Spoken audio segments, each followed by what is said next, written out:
Tadi beberapa pembicara sudah menyampaikan soal people power.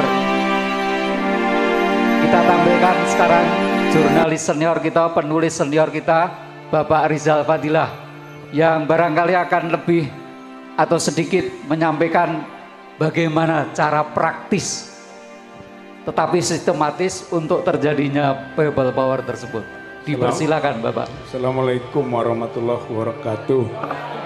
Alhamdulillahirabbil alamin wassalatu wassalamu ala Rasulillah wa ala alihi wa ashabihi wa mawalah. Allahu akbar. Allahu akbar. Allahu akbar. Alhamdulillah kita berkumpul bersama di tempat ini dalam rangka bersiap-siap melakukan people power. Kapan mulainya people power? Hari ini mulai. Berproses terus. Kalau saya memprediksi September, Oktober puncak people power. Kenapa demikian?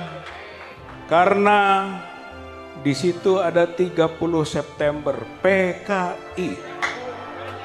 Rezim ini rezim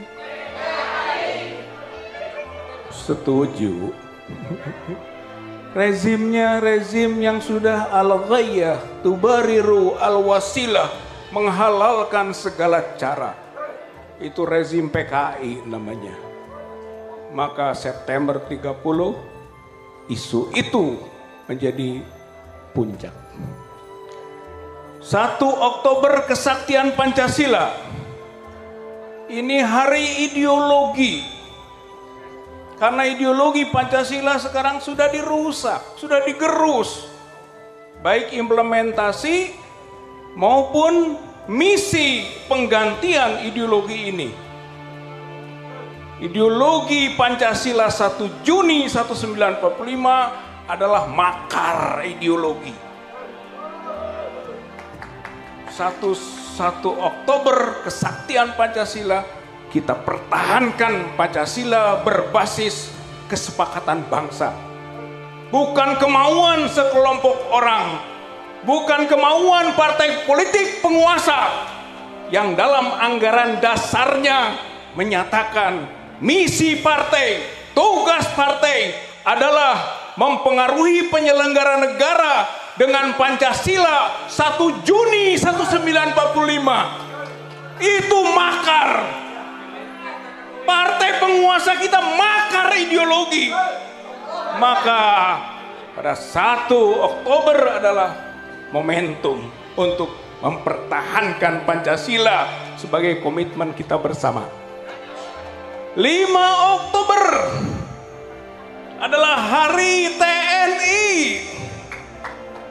TNI sekarang ditantang untuk maju, bukan sedikit mengambil posisi, tapi silahkan banyak majunya untuk mengambil posisi bersama rakyat, mengembalikan lagi kedaulatan rakyat yang selama ini sudah diambil oleh tirani, oleh oligarki, oleh oklokrasi atau mobokrasi, yaitu pemerintahan rakyat yang digalang, tapi sebenarnya mereka adalah gerombolan-gerombolan yang dibayar.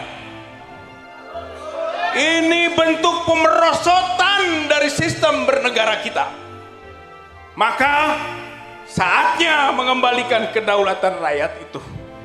Rebut kembali kemudi kapal bangsa. Karena kapal bangsa dikemudikan salah arah sekarang ini. Harus direbut kembali. Linier pemilu, tapi kita skeptis. Non-linier, people power. People power. People power. Itu konstitusional, bapak-bapak, ibu-ibu, saudara-saudara sekalian. Jangan takut. Itu tadi sudah disebut bukan makar, bukan makar, bergerak. Tekan DPR, tekan MPR untuk memakzulkan, atau kita langsung tekan Pak Jokowinya supaya mundur. Dua pilihan, dimundurkan atau mundur. Dua-duanya people power yang menjadi penyebabnya. Nggak ada lagi, saudara-saudara sekalian. Kita harus merebut kemudi kapal bangsa ini. Allahu Akbar. Allahu Akbar. Allahu Akbar. 20 Oktober, hari pelantikan Jokowi 2019. Maka Oktober itu juga yang kita sebut tadi, hari turunnya Jokowi. Ini menjawab pertanyaan. Rakyat bertanya, kapan people power? Mulai sekarang jawabannya. Saat rakyat tidak bertanya lagi, tapi saat rakyat berbuat, bergerak, bertindak, melangkahkan kaki, melakukan people power. Saudara-saudara sekalian, insya Allah dari ruang ini kita mulai. Insya Allah kekuasaan itu dipergilirkan. Wa tilkal ayam nudawiluha bainan nas. Kejayaan itu dipergilirkan di antara manusia. Sekarang rezim tirani, rezim oligarki, rezim obokrasi, rezim Jokowi sedang berjaya. Besok hina dina akan berada di tempat yang paling bawah. Bukan hanya turun, tapi akan berbaju oranye, masuk ke sel, di penjara, saudara-saudara sekalian. Hayu turunkan, hayu penjarakan, karena dosa-dosa politiknya sudah banyak sekali. Sudah banyak sekali dosa-dosa politiknya. Sekelas Jokowi tidak terlalu berat, saudara-saudara sekalian. Banyak penguasa-penguasa yang lebih hebat, lebih dikjaya, lebih luar biasa. Oleh karena itu, ayo sama-sama mulai saat ini melangkahkan kaki. Jawab pertanyaan itu dengan sekarang juga kita mulai. Ayo, sekarang juga kita mulai. Sekarang juga kita mulai. Allahu Akbar, Allahu Akbar, Allahu Akbar. Nasru minallah wa fathun qarib wa basyiril mu'minin. Wassalamualaikum warahmatullahi wabarakatuh. Waalaikumsalam. Bismillahirrahmanirrahim. Takbir. Assalamualaikum warahmatullahi wabarakatuh. Saya ingin menyampaikan 3 hal. Yang pertama, suasana kebatinan kita, baik yang hadir di sini, juga segenap rakyat Indonesia yang punya kesadaran atas kondisi bangsa ini. Tentu saya ingin katakan bahwa suasana kebatinan kita hari ini prihatin, cemas, sekaligus marah. Kenapa prihatin?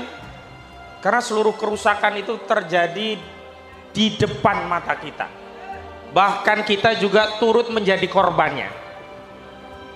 Tapi kerusakan itu dibalut seolah-olah sebuah prestasi.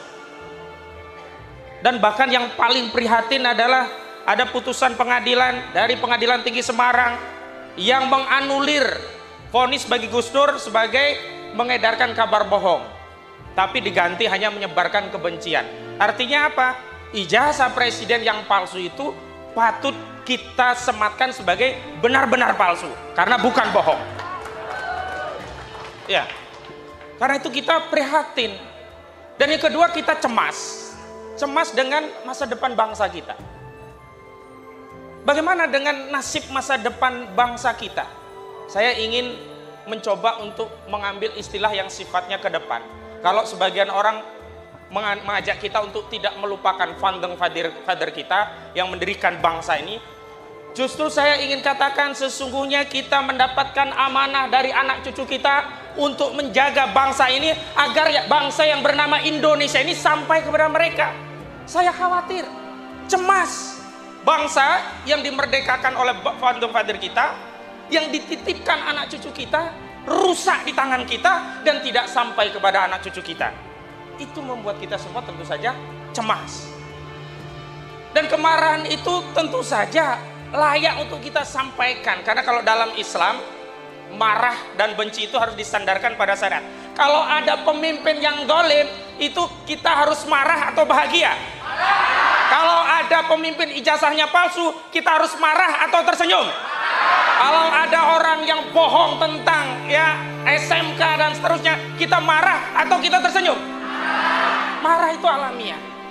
Ya, yang kedua, kondisi faktual yang ada hari ini memang kita sadari tidak lepas dari sebab akibat pada kondisi sebelumnya.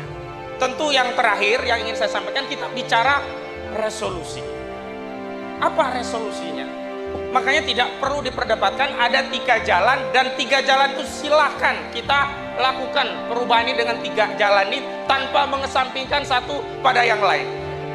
Bagi sebagian yang menganggap masa depan kita akan diperbaiki dengan Pilpres, dengan pemilu 2024, ini memang salah satu jalan.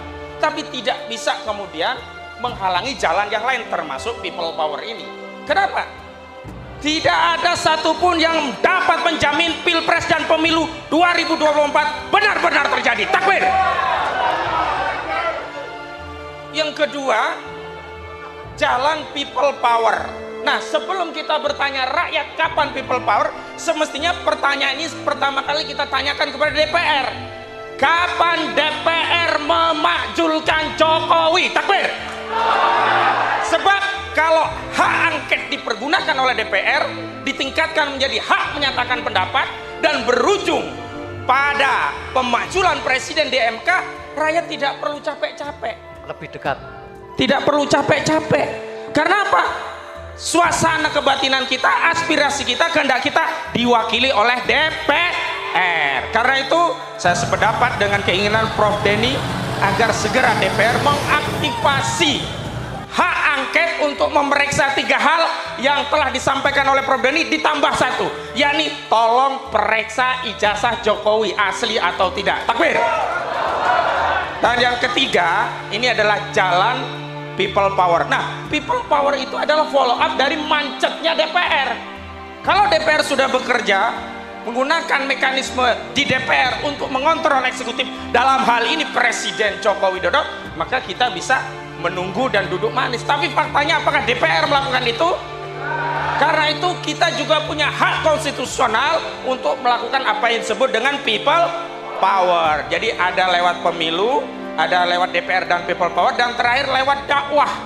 Dan dakwah ini juga penting. Kenapa? Jangan anggap dakwah amar ma'ruf nahi mungkar itu sepele. Karena kekuatan people power ini tidak akan makin membesar kalau tidak kita terus gelorakan. Dakwah amar ma'ruf nahi mungkar. Kita katakan yang sejujurnya bahwa presiden ini bermasalah. Jangan pura-pura, jangan mengatakan negeri kita baik-baik saja. Kita katakan dengan tegas bahwa negara kita sedang bermasalah, butuh perubahan, rakyat harus bergerak. People power, takbir. Assalamualaikum warahmatullahi wabarakatuh.